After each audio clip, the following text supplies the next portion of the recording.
ہم نے ان قصص کو آپ تک پہنچانے میں انہی کتب کو پیش نظر رکھا ہے، اس لیے کہ قابل اعتماد تصانیف یہی ہیں۔ خاص طور پر ہم نے اسرائیلی روایات کو جگہ نہیں دی، نہ ہی ضعیف روایات کا سہارا لیا ہے، بس صحیح احادیث کو بنیاد بنایا ہے اور ان عظیم مفسرین کرام کی تفاسیر پر اعتماد کیا ہے جو اللہ کی نازل کردہ آیات کے مطابق تفسیر کرتے ہیں۔ خاص طور پر ہم نے تفسیر ابن کثیر اور تاریخ ابن جریر کو ترجیح دی ہے۔ اس حصے میں آپ سنیں گے زمین و آسمان کی تخلیق سے پہلے کیا تھا، اللہ تعالیٰ کا عرش کہاں تھا، اللہ تعالیٰ نے زمین و آسمان اور پہاڑوں اور درختوں کو کتنے دنوں میں پیدا کیا، کون سی چیز کس دن پیدا کی گئی اور کون سی چیز سب سے پہلے پیدا کی گئی، فرشتے، جن اور انسان کس کس چیز سے پیدا ہوئے، انسانوں اور جنوں کی تخلیق کا مقصد، ابلیس کون تھا، تخلیق کائنات اور تخلیق آدم۔ پیشکش محمد طارق شاہد۔ اللہ تعالیٰ فرماتے ہیں، اللہ ہر چیز کا پیدا کرنے والا ہے اور وہی ہر چیز پر قدرت رکھنے والا ہے۔ اللہ تعالیٰ وہ ہے جس نے آسمانوں، زمین اور ان کے درمیان کی سب چیزوں کو 6 دن میں پیدا کر دیا، پھر عرش پر جلوہ فرما ہوا۔ مزید اللہ تعالیٰ سورۃ الحدید آیت 4 میں فرماتے ہیں، وہی ہے جس نے آسمانوں اور زمین کو 6 دن میں پیدا کیا، پھر عرش پر جلوہ فرما ہوا۔ وہ خوب جانتا ہے اس چیز کو جو زمین میں جائے اور جو اس سے نکلے اور جو آسمان سے نیچے آئے اور جو کچھ اس میں چڑھ کر جائے، اور جہاں کہیں تم ہو وہ تمہارے ساتھ ہے، اور اللہ تمہارے اعمال کو دیکھ رہا ہے۔ اسی طرح اللہ تعالیٰ سورہ ہود آیت 7 میں فرماتے ہیں، اور اللہ ہی وہ ذات ہے جس نے 6 دن میں آسمانوں اور زمین کو پیدا فرمایا اور اس کا عرش پانی پر تھا۔ امام احمد بن حنبل رحمت اللہ علیہ نے ابو رزین عقیلی سے بیان کیا ہے، انہوں نے کہا، اے اللہ کے رسول صلی اللہ علیہ وسلم، آسمانوں اور زمین کو پیدا کرنے سے پہلے ہمارا پروردگار کہاں تھا؟ آپ نے فرمایا عما میں تھا، یعنی اللہ کے سوا کچھ بھی نہ تھا، نہ اس کے اوپر ہوا تھی اور نہ اس کے نیچے ہوا تھی، مطلب یہ کہ کچھ نہ تھا، پھر اس نے پانی پر اپنا عرش پیدا کیا۔ گویا یہ تھی مخلوق کی ابتدا۔ امام احمد، امام ترمذی، امام ابو داود اور بہت سے دوسرے محدثین رحمہم اللہ نے سیدنا عبادہ بن صامت رضی اللہ عنہ کی روایت بیان کی ہے۔ وہ کہتے ہیں، میں نے رسول اکرم صلی اللہ علیہ وسلم کو فرماتے ہوئے سنا، آپ فرما رہے تھے، بلا شبہ اللہ نے سب سے پہلے قلم کو پیدا کیا، پھر اللہ نے اس کو حکم دیا لکھ، چنانچہ وہ اسی وقت چل پڑا اور قیامت کے دن تک ہونے والی ہر چیز لکھ دی۔ یہ اللہ تعالیٰ کا علم تھا جس کو قلم نے اس کے حکم کے مطابق لوح محفوظ پر لکھا۔ امام مسلم رحمت اللہ علیہ نے سیدنا عبداللہ بن عمرو بن عاص رضی اللہ عنہما کی روایت بیان کی ہے، اس میں سب سے پہلی چیز کے بارے میں وضاحت کی ہے اور جمہور فقہا کی رائے بھی یہی ہے۔ عبداللہ بن عمرو رضی اللہ عنہما بیان کرتے ہیں، وعرشه على الماء، میں نے سنا آپ فرما رہے تھے، اللہ تعالیٰ نے آسمان و زمین کی پیدائش سے 50,000 سال پہلے تمام مخلوقات کی تقدیریں لکھ دیں اور اس وقت اس کا عرش پانی پر تھا۔ اس حدیث مبارک سے واضح ہو گیا کہ سب سے پہلے پانی اور پھر پانی پر عرش پیدا کیا گیا، پھر قلم کی پیدائش ہوئی، اس نے تقدیر تحریر کی، پھر آسمان اور زمین کی تخلیق ہوئی، اور جس حدیث میں آیا ہے کہ ابتدا میں قلم کو پیدا کیا گیا، اس کا مطلب یہ ہے کہ اس جہان کی مخلوقات میں سب سے پہلے اس کا نمبر ہے، نہ کہ باقی تمام جہانوں کی مخلوقات میں پہلا نمبر ہے، اور اس کا تذکرہ بخاری شریف کی اس حدیث میں ہے۔ یمن سے آئے ہوئے ایک وفد نے رسول اللہ صلی اللہ علیہ وسلم سے کہا، ہم آپ کے پاس دین کی سمجھ اور ابتدائے خلق کے بارے میں پوچھنے کے لیے آئے ہیں، یہ کہ کہ سب سے پہلے کیا چیز تھی؟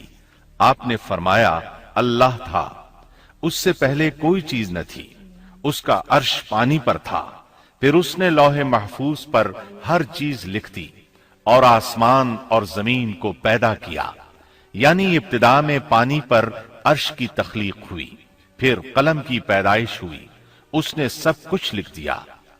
علماء کرام کا بیان ہے قلم کے فوراً بعد لوح محفوظ کو پیدا کیا گیا، چنانچہ قلم نے لوح محفوظ میں ہر چیز لکھ دی۔ اس کے بعد کائنات کی باقی مخلوقات اور آسمان و زمین کی پیدائش معرض وجود میں آتی گئی۔ اشیاء کی پیدائش والی ترتیب میں علماء کرام کے کئی اقوال ہیں، اور ہم نے آپ کے سامنے جمہور علماء اور فقہا کی پسندیدہ اور راجح ترتیب پیش کی ہے۔ آسمان اور زمین کی مخلوقات کی ترتیب کیا ہے، اس بارے میں امام مسلم رحمت اللہ علیہ نے سیدنا ابو ہریرہ رضی اللہ عنہ کی روایت پیش کی ہے۔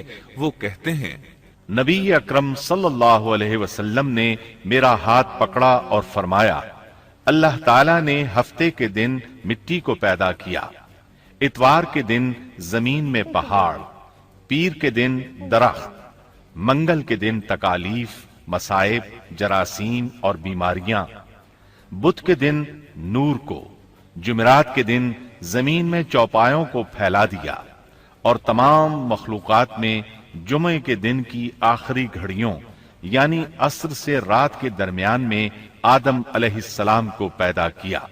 مطلب یہ کہ ابتدائے آفرینش میں جن مخلوقات کی تخلیق ہوئی ان میں سے آخری مخلوق انسان تھا۔ اس حدیث میں مختلف حالات کو نہایت وضاحت سے بیان کیا گیا ہے۔ اس سے بخوبی پتہ چل گیا کہ ابتدائی مخلوقات کی ترتیب کیا تھی۔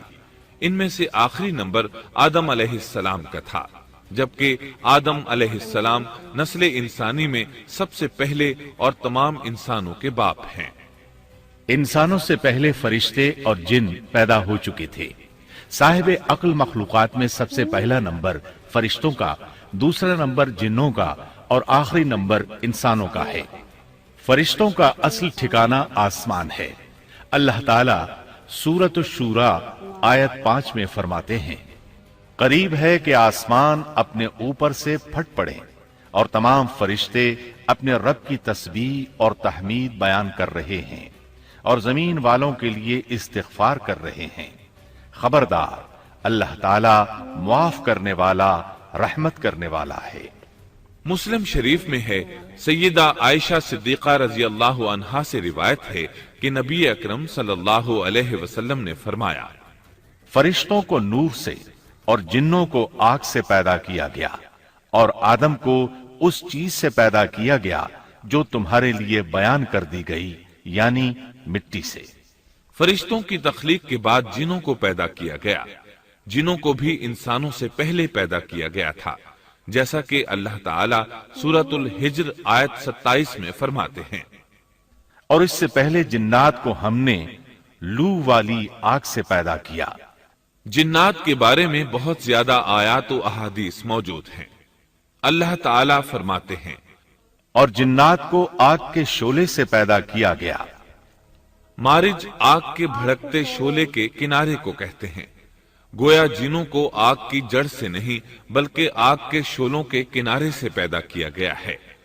قرآن مجید میں اللہ تعالیٰ نے ابلیس شیطان کا قول نقل کیا ہے، تو نے مجھے آگ سے پیدا کیا۔ اسی طرح پہلے بھی بیان ہو چکا ہے کہ اللہ نے فرمایا اور اس سے پہلے جنات کو ہم نے لو والی آگ سے پیدا کیا۔ یہ ہے جنات کی اصل اور بنیاد۔